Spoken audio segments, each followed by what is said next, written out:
It's 2026, and the world is still fighting a war that officially ended in 1918.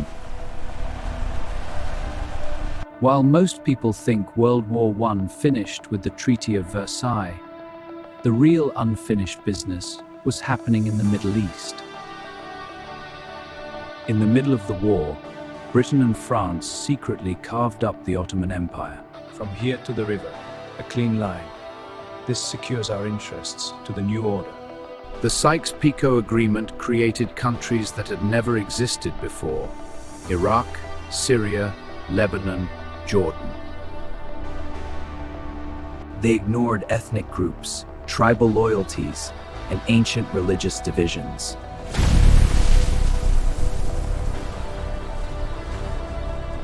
Then came the Balfour Declaration, two contradictory promises on the same land.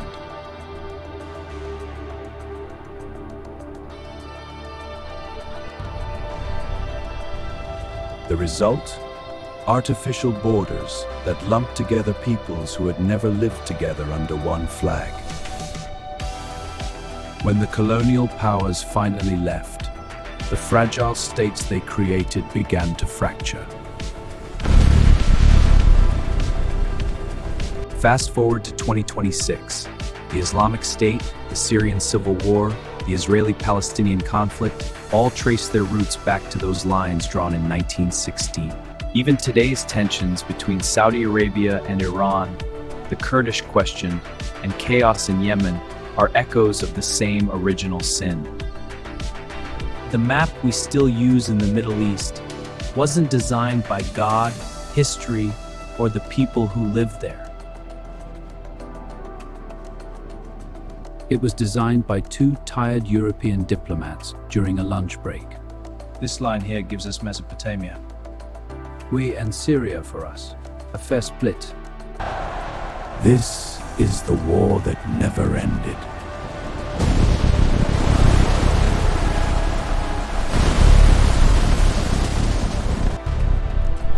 A century-old diplomatic crime that keeps producing new conflicts, new refugees, and new global crises. Every time you see another explosion in the Middle East on the news, you're watching the long, bloody aftermath of a secret agreement signed in 1916. The borders may have been drawn with ink,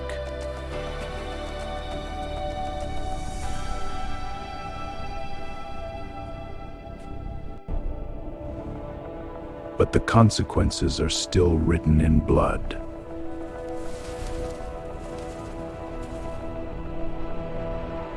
The war that never ended reminds us that the most dangerous decisions in history are often made quietly. With a ruler, you own the pen, and the next chapter is still being written in fire and dust.